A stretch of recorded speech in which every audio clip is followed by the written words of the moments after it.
Bulletin లో breaking news చూస్తున్నాం. రంగారెడ్డి జిల్లా మొయినాబాద్ ఫామ్ హౌస్ కేసు నిందితుల కస్టడీ ఇవాల్టితో ముగియనుంది. నిందితులను రెండో రోజు కస్టడీలోకి తీసుకొని పోలీసులు విచారించనున్నారు. నిన్న 7 గంటల పాటు సుదీర్ఘంగా పోలీసులు వారిని విచారించారు.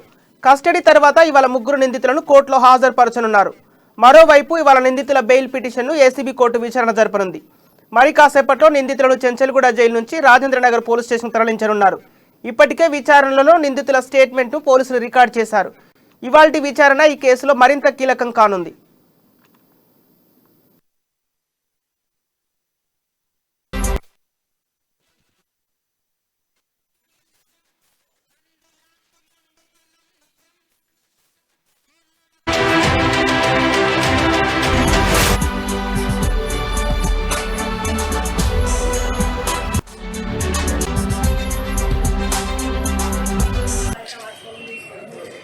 లోపల చెంబట ఒకరిని ఎవరిని పంపిస్తున్నారు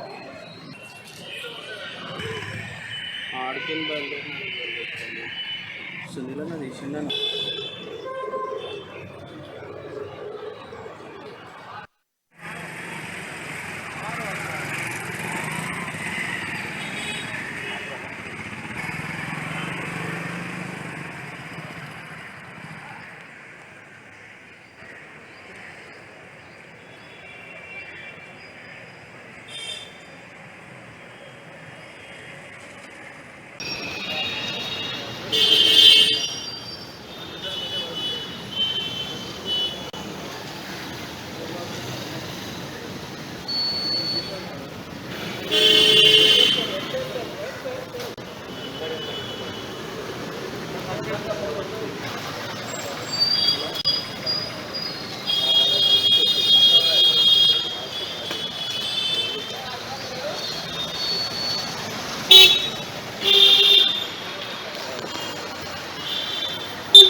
రంగారెడ్డి జిల్లా మొయినాబాద్ ఫామ్ హౌస్ కేసు నిందితుల కస్టడీ ఇవాల్టితో ముగియనుంది. నిందితులను రెండో రోజు కస్టడీలోకి తీసుకొని పోలీసులు విచారించనున్నారు. నిన్న 7 గంటల పాటు సుదీర్ఘంగా పోలీసులు వారిని విచారించారు. కస్టడీ తర్వాత ఇవాళ ముగ్గురు నిందితులను కోర్టులో హాజరుపరచనున్నారు. మరోవైపు ఇవాళ నిందితుల బెయిల్ పిటిషన్ని ఏసీబీ కోర్టు విచారణ జరపనుంది. మరి కాసేపట్లో నిందితులను చెంచల్గూడ జైలు నుంచి రాజేంద్రనగర్ పోలీస్ స్టేషన్ తరలించనున్నారు. ఇప్పటికే విచారణలో నిందితుల స్టేట్మెంట్ను పోలీసులు రికార్డు చేశారు. ఇవాల్టి విచారణ ఈ కేసులో మరింత కీలకం కానుంది. ఇక ఇదే అంశానికి సంబంధించిన తాజా సమాచారం మా ప్రతినిధి ప్రణయ్ అందిస్తారు. ప్రణయ్, చెప్పండి.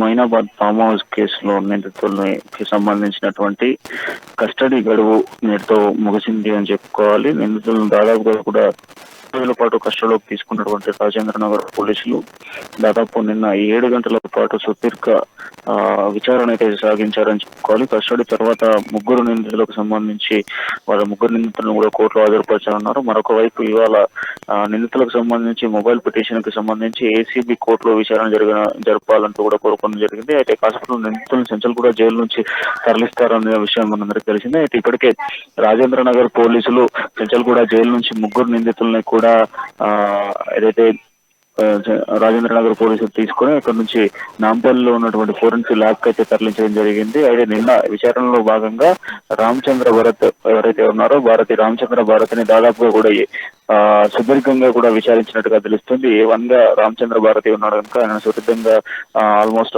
ఒక 7 hours వరకు కూడా ఆయన విచారించినట్టుగా తెలుస్తుంది. దాంట్లో ప్రధానంగా ముగ్గురు నిందితులను కలిపి ఒకసారి విచారణ జరిపారు. అనంతరం కూడా ముగ్గురిని వేరువేరు గదుల్లో పెట్టేసి వేరువేరుగా కూడా విచారణ సాగించారంటూ కూడా చెప్తున్నారు. అయితే A1 గా ఉన్నటువంటి రామచంద్ర భారత్ ని దాంతో పాటుగా నందన్ కుమార్ A2 గా ఉన్న విషయం మనందరికీ తెలిసిందే. సింహయాజీ A3 గా ఉన్నారు. ఈ ముగ్గురిని కూడా ముగ్గురు ఇచ్చినటువంటి రికార్డెడ్ ఎవిడెన్సెస్ ఏవైతే ఉన్నాయో ఎవిడెన్సెస్ కి సంబంధించినటువంటి విచారణ అయితే నిన్న కొనసాగింది అని చెప్పుకోవాలి. అయితే ఇంట్రాగేషన్ నిన్న చేసిన నేపథ్యంలో ముగ్గురిని కలిపి ఒకసారి తర్వాత డిఫరెంట్ గా చేసిన నేపథ్యంలో వేరు సందర్భాలలో అంటే ఒంటరిగా ఒక్కొక్కరు చెప్పినటువంటి సందర్భాలలో వారికి సంబంధించినటువంటి రికార్డ్ చేసినటువంటి ఆడియోస్ ఏవైతే వారి మాటలు ఏవైతే ఉన్నాయో అవి పొంతన లేకుండా ఉన్నాయంటూ కూడా పోలీసులు చెప్తున్న పరిస్థితులు అయితే కనబడుతున్నాయి.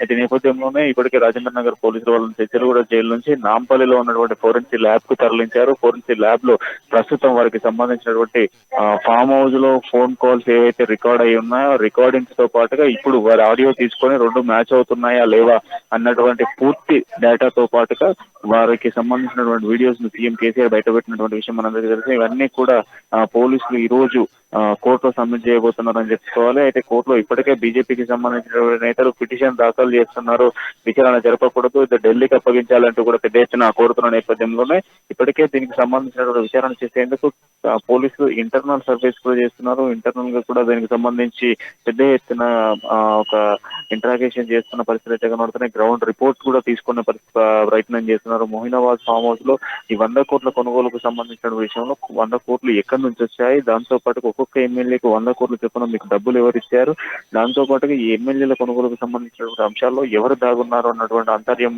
తెలుసుకునేటువంటి ప్రయత్నం కూడా చేసేటువంటి ప్రయత్నం చేస్తున్నారు పోలీసులు అని చెప్పుకోవాలి. అయితే ఎట్టకేలకి మొయినాబాద్ ఫామ్ హౌస్ కి సంబంధించినటువంటి కేసుకి కీలకంగా మారేటువంటి అవకాశాలు అయితే కనబడుతున్నాయి. ఈ రోజు ప్రధానంగా ఫోరెన్సిక్ ల్యాబ్ లో వచ్చేటువంటి రిపోర్ట్స్ ఏవైతే ఉన్నాయో ఆ రిపోర్ట్స్ అన్ని కూడా సేకరించిన అనంతరం కూడా పోలీసులు దీనికి సంబంధించినటువంటి విచారణ జరిపేటువంటి అవకాశాలు అయితే కనబడుతున్నాయి. ఫోరెన్సిక్ ల్యాబ్ లో వచ్చేటువంటి ఆడియో రికార్డింగ్స్ ఆ రోజు మొయినాబాద్ ఫామ్ హౌస్ లో ఏ విధంగా ఎమ్మెల్యేలకు సంబంధించినటువంటి ఫోన్లు చేశారో ఆ ఫోన్లకు సంబంధించి అదే విధంగా ఈ రోజు కూడా ఫోన్ రికార్డింగ్ ఇప్పుడు ఫోరెన్సిక్ ల్యాబ్ లో రికార్డ్ అయ్యేటువంటి ఆడియో ఈ రెండు మ్యాచ్ అవుతున్నాయా లేదా అన్నట్టు దానిపైన కూడా ఈ కేసు అనేది మరింత ఆధారపడేటువంటి అవకాశాలు కనబడుతున్నాయి. దాంతో పాటుగా ఈ 100 కోట్లకు సంబంధించినటువంటి డీల్ ఎవరు పంపించారు అన్నటువంటి అంశాలు కూడా కొన్ని కీలకంగా మారేటువంటి అవకాశం.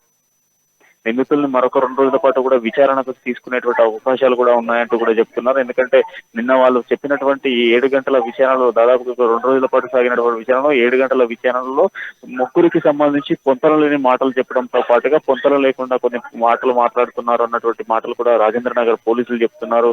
అయితే దీనికి సంబంధించి కూడా ముగ్గురిని కూర్చోబెట్టి A1 A2 A3 గా ఉన్నటువంటి ఈ ముగ్గురిని కూర్చోబెట్టి విచారణ చేసినప్పుడు విచారణలో కొన్ని విషయాలు బయటకు వచ్చినప్పటికీ కూడా ఒంటరిగా అంటే ఒకరినొకరిగా విచారించినప్పుడు మాత్రం అవి మారుతున్నాయి అంటూ కూడా పోలీసులు అయితే చెప్తున్నారు. ఎటకేలకి ఈ రోజు వారిని కోర్టుకు సబ్మిట్ చేసిన తర్వాత మరొకసారి కూడా విచారణలోకి తీసుకునేందుకు పోలీసులు అయితే ప్రయత్నిస్తున్నారని చెప్పుకోవాలి. ఎందుకంటే మరింత విచారణ చేస్తే మరికొన్ని విషయాలు బయటకు వచ్చేటువంటి అవకాశాలు ఉన్నాయి కనుక ఖచ్చితంగా విచారణ చేపడతామంటూ కూడా చెప్తున్న పరిస్థితి అయితే ప్రధానంగా కనబడుతున్నాయి. ఇప్పటికే బీజేపీ విచారణ జరపకూడదు అంటూ కూడా పెద్ద ఎత్తున మండిపడుతున్నారు. బీజేపీ నాయకులు ఇప్పటికే ఏదైతే మొయినాబాద్ ఫామ్ హౌస్ కి సంబంధించినటువంటి నిందితుల్ని విచారించకూడదు, ఢిల్లీకి అప్పగించాలంటూ కూడా పెద్ద ఎత్తున పేర్కొన్న నేపథ్యంలో టీఆర్ఎస్ కి దీనికి సంబంధించి హరీష్ రావు నాకు ఒక కౌంటర్ ను కూడా ఇవ్వడం జరిగింది. ఎమ్మెల్యేల కొనుగోలుకు సంబంధించిన విషయంలో బీజేపీకి సంబంధం లేదు అని చెప్పిన మాటలకు ఈ రోజు ప్రతి సందర్భాలలో కూడా కోర్టును ఆశ్రయించడంతో పాటుగా కోర్టులో ఎందుకు పిటిషన్ చేస్తున్నారు, ఎమ్మెల్యే కొనుగోలుకు సంబంధించిన విషయాల్లో వీరికి నిందితులకు సంబంధించిన విచారణ జరపకూడదు అంటూ కూడా ఎందుకు అడ్డుకుంటున్నారు అంటూ కూడా పెద్ద ఎత్తున హరీష్ రావు కూడా నిన్న మీడియా సమావేశంలో మాట్లాడడం జరిగింది. ఎటకేలకి ఈ రోజు ఈ ఫోరెన్సిక్ ల్యాబ్ లో వచ్చేటువంటి రిపోర్ట్స్ ని బట్టి చాలా విషయాలు అయితే బయటకు వచ్చేటువంటి అవకాశాలు ఉన్నాయి. Thank you Pranay.